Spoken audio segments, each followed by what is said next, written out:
Hi, this is Stan Matthews, host of the Matthews TV broadcast and founder of the Inner Circle Professional Network. It takes a village to raise a child and a community to build healthy, wealthy businesses, professional practices, and community organizations. The Matthews TV broadcast enables urban consumers like you to support urban business owners, professionals, nonprofit and community organizations that make urban communities great places to live, work, and raise a family. So please continue to watch the Whole Person, Whole Community broadcast on Sunday evenings at 7 p.m. on Comcast Xfinity Channel 190 and at the Matthews Broadcast YouTube channel. Oh yeah, and tell 10 friends to watch the broadcast too. Heartfelt thanks for your continued friendship and support. The Matthews TV broadcast enables urban business owners, professionals, and creative artists to get the new clients, community support, and capital they need to succeed with our audience of more than 500,000 viewers on the Comcast Xfinity platform. So step into the spotlight today and get your spotlight interview at www.thematthewsbroadcast.com. Empower Hour, presented by the Matthews Broadcast and MWC Executive Services, offers a spotlight platform for small business owners, entrepreneurs, and thought leaders in major metropolitan cities, encouraging buyers to shop urban, to shop small business, and to shop local. Good evening, everybody. I'm Jen Montag, and I'm so excited to welcome you to the Empower Hour Philadelphia Weekly segment. Philadelphia's population growth is centered around millennials, women, immigrants, and minorities. Among the nation's 30 largest cities, Philadelphia has the largest percent growth in these demographics, 6.1%. A couple of stats for you, pulled from the U.S. Census Bureau. Philadelphia is home to an ever-growing tech startup scene and to the highest percentage of women in tech talent occupations, 31% in Philadelphia compared to 23.8% nationally. Philadelphia was named the second best shopping city in the world by Condé Nast Traveler. Philadelphia regionally supports over 141,000 jobs and 200 employers. Education and health services recorded the largest employment gain, adding more than 12,000 jobs since November 2012. Philadelphia is home to more than 17 incubator spaces, 29 maker spaces, and 29 co-working spaces, occupying over 200,000 square feet of space for innovation. If you're not convinced of the opportunity that exists in this city of brotherly love, then perhaps one last point might sell you. 20 years ago, Center City had 0 outdoor cafes, 0. And today it has more than 400. So, the writing is on the wall, ladies and gentlemen. The national and international spotlight is on Philadelphia as a top travel destination and hub for doing business. A diverse economy is a balanced economy, which is what brings us here tonight. Urban consumers in our tri-state have a whopping $105 billion in purchasing power. So, ask yourselves this question. How many millionaires do we directly have the power to create in our communities? I'll let you do the math. Small business wealth creation is in our hands. And with that, I would like to introduce my very first guest for the evening, Dr. Glenna Crooks, founder of Sage Life and author of the network Sage, Realize Your Network Superpower.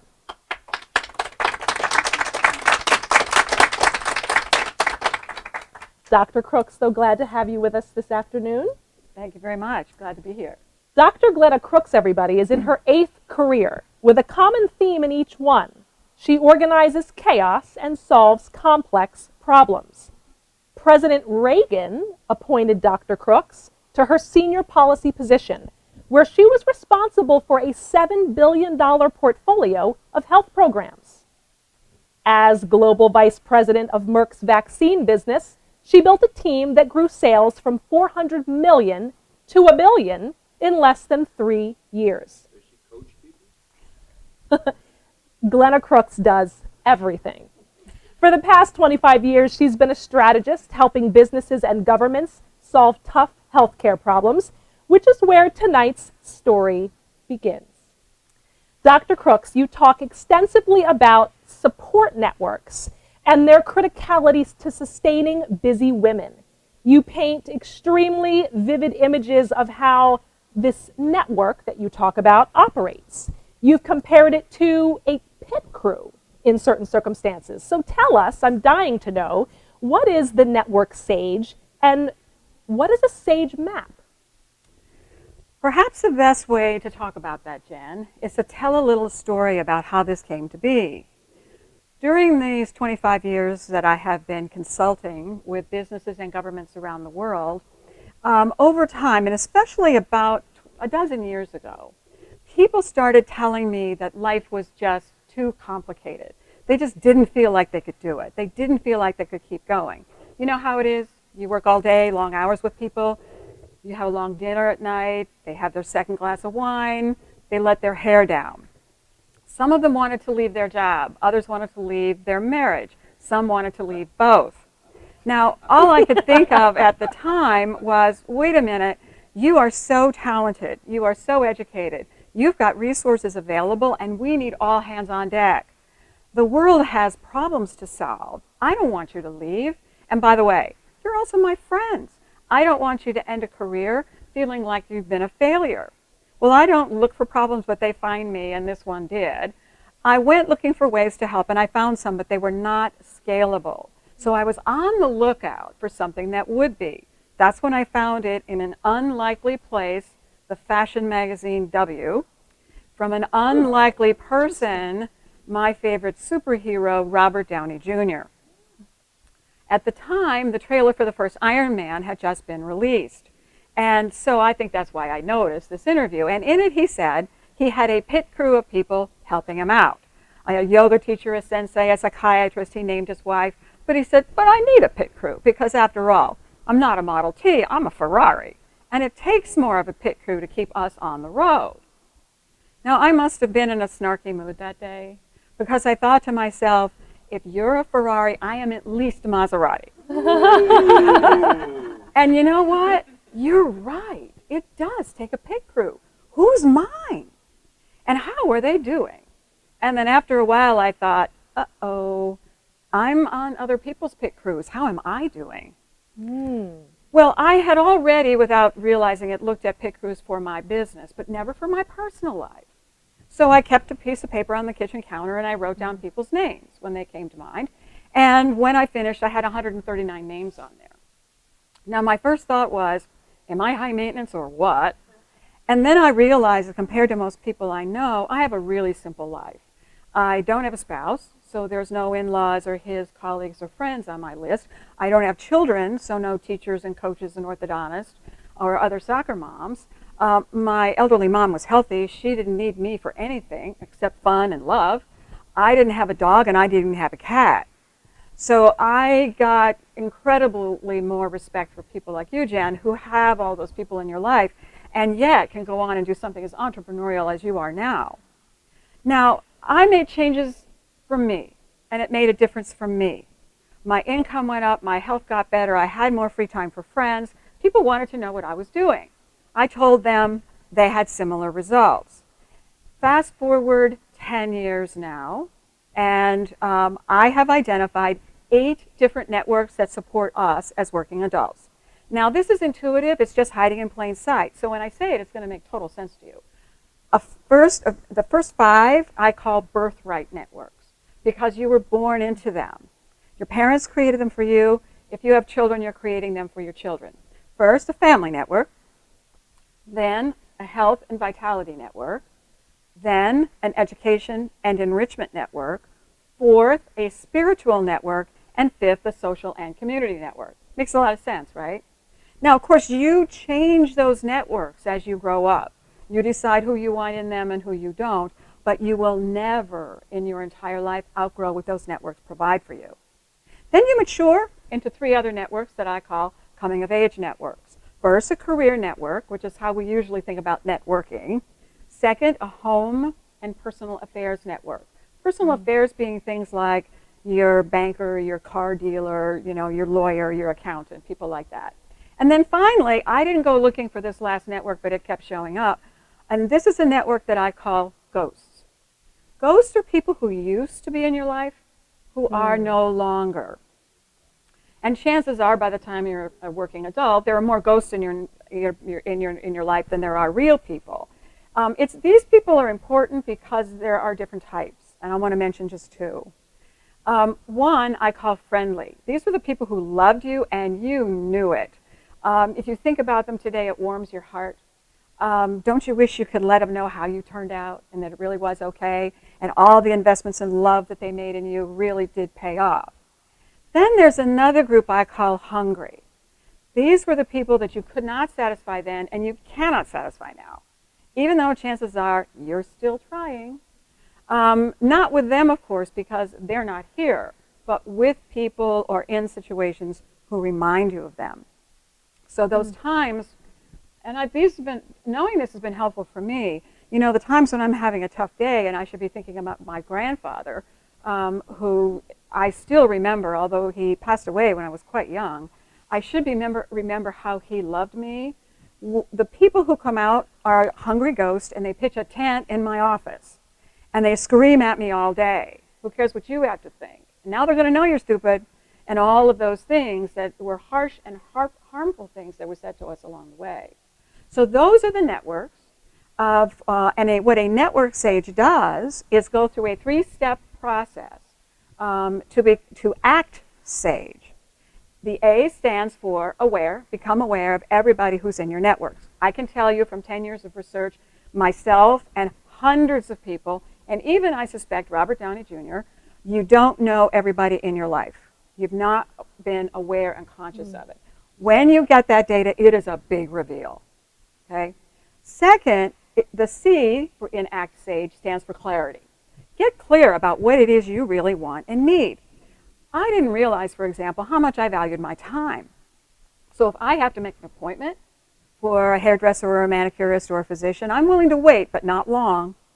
So the hairdresser who always kept me waiting and once almost caused me to miss a flight was the first one to go. I had clarity about that, so I knew how to do the T part of Act Sage, which is transform. That's either tell people what you want and need, or if it's not going to happen from them, find somebody else who can do it for you. So, Dr. Crooks, I want you to tell us a little bit more about why we need these networks. But before you do, I just want to share something with you and with all of the viewers out there. So, I completely identify with this concept of network sage and having a pit crew and also being a part of other people's pit crews. As a woman in business, running my own company and now hosting my own show, I see the value in managing my networks with the same, rigor that I apply to managing my calendar. But now I see that perhaps I've had them prioritized in the wrong order. I can manage my calendar all day long, but if I have a capacity issue, if I have a bandwidth issue, which I do, then I need a support network to delegate to. So can you kind of speak to that and also just kind of share with everybody why we as professionals, women in business, why we need these networks? We need not only these networks, but we need to understand them, what their function is, and how they are behaving in our lives.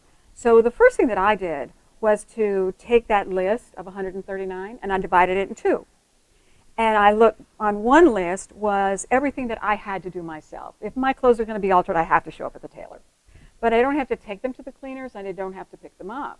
I don't have to stand in line at the post office. I don't have to buy my own groceries.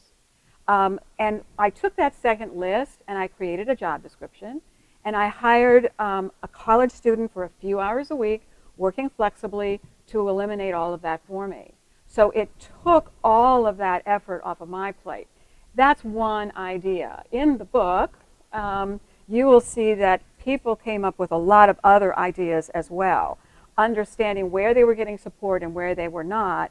And I think importantly, understanding from that clarity exercise who was most important in their lives, one of the things I've observed is that frequently we go out in the world every day, we give the best of ourselves away to everybody else. We are kind to the taxi driver, which, by the way, we should be, but you know, we're kind to people who are not kind to us or supporting us back. People we are paying for help, and they're not delivering it. And then we go home to the people we love the most. Sometimes that just might be us alone if we're single, but we don't have anything left. So that's an idea about allocating some bandwidth. Dr. Crooks, when I was still in corporate America, I would attend seminars. Quite a few of the companies that I was employed by were very big into what they called seeing time. Would go to tons of seminars. If you were a director level person or above, you were going to seminars around seeing time. And in my mind, it was all about really seeing your calendar, right? And really understanding what is value added for me, right? What should I be doing? What should I be delegating? What is important and urgent? What is important but not urgent? What is not urgent but important, et cetera, et cetera. And so I really feel like what you're saying really kind of gets to the root of that. And in my mind, what we're saying is that our competitive advantage is rooted in our ability to see time. I believe that's true, but I believe there's more. What you've said is very much Stephen Covey-like. I did 7 Habits with Stephen Covey himself twice, and I think the man was a genius. But what I think that we've missed is it's not just about time, it's about the connections we have with other people and how those play out and the resources that we can call upon when we need it. We actually have a lot more help than any of us realize. It's just hiding in plain sight. Absolutely. What key connections are you looking to make? So tell the viewers out there, yes, who is the right client for you? Who should be coming to you? What connections are you looking to make? First of all, I want a connection to Robert Downey Jr. And he's out there and he's watching. I'm serious about this. I want to personally thank him for what he has done to transform my life, the life of hundreds of other people that I've worked with in this last decade, and the millions of people that I intend to influence going forward in the future. I think he deserves to know what he's done and how wonderful, a contribution he's made not only as an entertainer, but as someone who's catalyzed this idea. Secondly, I want connections to employers who really value their employees. Everything an employer has in terms of bricks and mortar, financial capital, technology, policies and procedures, all of that is good, but we also need to unleash the human capital and the potential that is there in every individual person. And I know from my decade of research that there's far more potential, but it's pent up. So we've got to unleash some of that. I know how. And then third, I'm interested in a technology company who would be interested in partnering, because I've designed an app that would make this process very easy for individuals, for families, and for people who are encountering difficult situations like children with serious illnesses or older relatives who need a lot of care and support and so on. Dr. Glenna Crooks, how can we get a hold of you and where can we purchase your book? I am easy to find, glennacrooks.com, or by email at glenna@glennacrooks.com. I can't hide. The book is available on Amazon, both in a softcover and also in electronic versions. And I blog. So if you go to my website at glennacrooks.com, you can sign up for my blog, and I'll do topical themes that look at the issues of the day or the time of the year, and I'll relate to that as a network sage. So viewers, if you are out there, if you are listening, we've been talking with Dr. Glenna Crooks. She is the founder of Network Sage. She has written this fantastic book in regards to how you can really tap into your competitive advantage through realizing your network superpower. If you are a busy person on the go, as we all are, you need to be reading this book. It's done wonders for me. tap into your networks, get clear on who your pit crew is, get clear on whose pit crew you're on, and read this book today and be inspired and really reach productivity at new levels. Dr. Glenna Crooks, thank you so much for being here today. Thank you. Hi, this is Stan Matthews, host of the Matthews TV broadcast and founder of the Inner Circle Professional Network. It takes a village to raise a child and a community to build healthy, wealthy businesses, professional practices, and community organizations. The Matthews TV broadcast enables urban consumers like you to support urban business owners, professionals, nonprofit and community organizations that make urban communities great places to live, work, and raise a family. So please continue to watch the Whole Person, Whole Community broadcast on Sunday evenings at 7 p.m. on Comcast Xfinity Channel 190 and at the Matthews Broadcast YouTube channel. Oh yeah, and tell 10 friends to watch the broadcast too. Heartfelt thanks for your continued friendship and support.